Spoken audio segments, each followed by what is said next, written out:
Praise lord. మరొకసారి మీ ముందుకు రావడానికి దేవుడు చూపించిన కృపను బట్టి దేవునికి మహిమ కలుగును గాక. 121వ కీర్తన నేర్పించే ఆత్మీయ పాఠాల గురించి ఈరోజు మనం ధ్యానం చేద్దాం. 121వ కీర్తన మొదటి వచనం. కొండల తట్టు నా కన్నులు ఎత్తుచున్నాను, నాకు సహాయం ఎక్కడ నుండి వచ్చును? యెహోవా వలననే నాకు సహాయం కలుగును. ప్రార్థన చేద్దాం. మహోన్నతుడ, మహాపరిశుద్ధుడ, ప్రేమ కనికరం కలిగిన ప్రియ పరలోకపు తండ్రి, చదవబడిన లేఖన భాగం ద్వారా మీరే మాతో మాట్లాడమని యేసుక్రీస్తు నామం పేట వేడుకొంచున్నాను తండ్రి, ఆమేన్. కొండల తట్టు నా కన్నులు ఎత్తుచున్నాను, నాకు సహాయం ఎక్కడి నుండి వచ్చును? యెహోవా వలన మాత్రమే నాకు సహాయం కలుగును అని లిఖింపబడి ఉంది. మనకు అవసరతలో ఉన్నప్పుడు, మనం కష్టంలో ఉన్నప్పుడు, మనం ఇబ్బందిలో ఉన్నప్పుడు, మనం అక్కర్లో ఉన్నప్పుడు మనకు మన అయిన వారు మనకు సహాయం చేయవచ్చు. కానీ ఆ సహాయానికి ప్రతిగా వాళ్ళు మన నుంచి ఏదో ఆశిస్తారు, కృతజ్ఞత కలిగి ఉండాలని ఆశిస్తారు. అప్పు తీసుకున్నవాడు అప్పు ఇచ్చేవాడికి దాసుడు. కానీ అప్పు ఇచ్చేవాడంట ఆ అప్పు తీసుకునేవాడిని దాసుడిగా చూస్తాడేమో కానీ మనల్నైతే దేవుడు కుమారులుగా చూస్తున్నాడు. ఆయన ఇచ్చే సహాయం అంట మనుషులు ఇచ్చే సహాయం కాదు. ఆయన ఆశీర్వదిస్తే, ఆయన దీవిస్తే, ఆయన సహాయం చేస్తే అది పట్టజాలనంత విస్తారంగా ఉంటుందంట. మన గుప్పిలి చాలా చిన్నగా ఉంటుంది. దేవుని ఆయన గుప్పిలి విప్పి మనకు సహాయం చేసినట్లయితే అది పట్టజాలనంత విస్తారమైన దీవెనతో ఉంటుందంట. ఈ 121వ కీర్తనలో ఆయన నిన్ను కాపాడును అని 6 సార్లు లిఖింపబడి ఉంది. ఆయన నీకు సహాయం చేయను అని 2 సార్లు లిఖింపబడి ఉంది. నా కన్నులు కొండల తట్టు ఎదురు చూస్తున్నానంటే నాకు సహాయం చేసేవారు ఎవరు లేరు. ఏ పరిస్థితి గుండా నేను వెళ్తున్నానో అది నాకు, నా దేవుడికి మాత్రమే తెలుసు. అందరూ ఉన్నారు కానీ ఏ ఒక్కరు నాకు సహాయం చేయట్లేదు. నేను నడి సముద్రంలో నడుస్తున్నాను, కష్టాల ఊబిలో పడిపోయి ఉన్నాను, ఏం చేయాలో నాకు తోచట్లేదు, నా పరిస్థితి ఏంటో నాకు అర్థం కావట్లేదు, నాకు ఏదైనా దారి ఉందా అని అంటే నీకు ఒక దారి ఉంది. ఆ దారి ప్రేమైన యేసుక్రీస్తు యొక్క దారి. ఆయనంట నీకు సహాయం చేయడానికి మేఘవాహనుడే వస్తున్నాడంట. కొండల తట్టు నా కన్నులు ఎత్తుచున్నాను, నాకు సహాయం ఎక్కడి నుండి వచ్చును అని కీర్తనకారుడు లిఖింపజేస్తున్నాడు. నాకు యెహోవా వలన మాత్రమే సహాయము వచ్చును అని. 124వ కీర్తన చివరి వచనం ఈ విధంగా రాయబడి ఉంటుంది. భూమి ఆకాశమును సృజించిన యెహోవా నామం వలన మాత్రమే నాకు సహాయం కలుగుతుంది. ఎందుకంటే ఆయన ఆకాశమును భూమిని సృష్టించిన వాడు. ఆకాశము ఆయన సింహాసనము, భూమి ఆయన పాదపీఠం.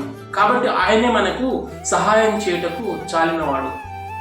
3వ వచనంలో ఈ విధంగా రాయబడి ఉంటుంది. నిన్ను కాపాడువాడు కునుకడు నిద్రపోడు, ఇశ్రాయేలును కాపాడువాడు కునుకడు నిద్రపోడు. ఆయన మనకి సహాయం చేసేవాడు, ఆయన మనల్ని ఆదుకునేవాడు. మన అక్కర్లో, మన బాధల్లో, మన కన్నిటిలో మన అయిన వారు మనం చూడకపోవచ్చు కానీ మన దేవుడు మనల్ని చూస్తూ ఉంటాడంట. నిత్యము ఆయన మన వైపు చూస్తూనే ఉంటాడంట. ఆయన జాలిగల హస్తంతో, ప్రేమగల హస్తంతో మనల్ని ఆదుకోవడానికి మన సమీపంగా ఉన్నాడంట. ఎప్పుడైతే మనం మొరపెడతామో అప్పుడు వెంటనే ఆయన మనకి జవాబు ఇవ్వడానికి సిద్ధంగా ఉన్నాడు. 50వ కీర్తన 15వ వచనంలో ఈ విధంగా రాయబడి ఉంటుంది. ఆపత్కాలమందు నీవు నన్ను గురించి మొరపెట్టుము, నేను నీకు ఉత్తరం ఇస్తాను, నీవు నన్ను మహిమపరుస్తావని లిఖింపబడి ఉంది. ఆపదలో, శ్రమలలో, కష్టాల్లో, ఇబ్బందుల్లో, మీరు కలిగి ఉన్న బాధలో, కన్నీటిలో దేవుణ్ణి స్తుతిస్తున్నారా? ఆయన కీర్తిస్తున్నారా? ఆయన సహాయం కొరకు ఎదురు చూస్తున్నారా? లేదా మనుషుల యొక్క సహాయం కోసం ఎదురు చూస్తున్నారా? మనుషులు చేసే సహాయం అంట కొన్నిసార్లు మనం నిరాశ కూడా తీసుకుని వెళ్తుంది. మేము అడిగిన సమయంలో వారు సహాయం చేయవచ్చు, చేయలేకపోవచ్చు, చేసే స్థితిలో వారు లేకపోవచ్చు. కానీ నువ్వు ఎప్పుడైతే నీ తండ్రి వైపు చూస్తావో, కొండల తట్టు కాదు కానీ ఆకాశం వైపు, దేవుడి వైపు చూస్తావో, ఆయన నీకు జవాబు ఇవ్వడానికి, నీ ప్రార్థన అంగీకరించడానికి, నిన్ను ఆదుకోవడానికి ఆయన నీకు సమీపంగా ఉన్నాడంట. నిన్ను కాపాడువాడు కునుకడు నిద్రపోడు అనే లేఖన భాగం తెలియజేస్తుంది. 5వ వచనంలో యెహోవాయే నిన్ను కాపాడువాడు, నీ కుడి పక్కన యెహోవా నీకు నీడగా ఉండును. నీ నీడైనా నిన్ను వీడిపోతుందేమో కానీ యెహోవా నీకు నీడగా ఉంటాడంట. ఆయన నీడగా ఉంటాడు. ఆయన నీతో ఉన్నప్పుడు కష్టాల కొలిమిలో నువ్వు నలుగుతున్నా అది నీకు సంతోషాన్ని కలుగజేస్తుంది. 6వ వచనంలో పగలు ఎండ దెబ్బనైనను, రాత్రి వెన్నెల దెబ్బనైనను నీకు తగలకుండా యెహోవా నిన్ను కాపాడును. ఏ అపాయం రాకుండా ఆయన నిన్ను కాపాడునంట. ఆ దినం ఇశ్రాయేలీయుల్ని అరణ్యంలో పగలు మేఘస్తంభమై, రాత్రి అగ్నిస్తంభమై నడిపించిన దేవుడు ఈ దినం నిన్ను కూడా ఆయన పగలు ఎండు దెబ్బైనను, రాత్రి వెన్నెల దెబ్బైనను తగలకుండా, ఏ అపాయము నీకు కలగకుండా కాపాడడానికి ఆయన సిద్ధంగా ఉన్నాడు. ఆయన చాలినవాడు. 7వ వచనంలో ఏ అపాయం రాకుండా ఆయన నిన్ను కాపాడును, ఆయన నిన్ను నీ ప్రాణమును కాపాడును. ఇది మొదలుకొని నిరంతరం నీ రాకపోకల యందు యెహోవా నిన్ను కాపాడును. ఇది మొదలుకొని నువ్వు ప్రార్థించిన ఈ దినం మొదలుకొని, నువ్వు దేవుడి సన్నిధిలో కన్నీరు కార్చిన ఈ దినం మొదలుకొని, నువ్వు దేవుడి సన్నిధిలో విన్నవించిన ఈ దినం మొదలుకొని, ఈ సమయం, ఈ గడియ మొదలుకొని ప్రభువు నీకు తోడుగా నిరంతరం, ఇది మొదలుకొని నిరంతరం. నిరంతరం అంటే ఏంటండి బ్రదర్? ఒక్క రోజా, 2 రోజులా, 1 నెలనా, 1 సంవత్సరమా? కాదు, నిరంతరం. నువ్వు ఈ ఊపిరి ఉన్నంత వరకు నీవు దేవునితో నడుస్తూనే ఉంటావు. ఆయన నీకు నిరంతరం తోడుగానే ఉంటాడు. ప్రతిదినం నీకు క్షేమాభివృద్ధిని దయచేస్తూనే ఉంటాడు.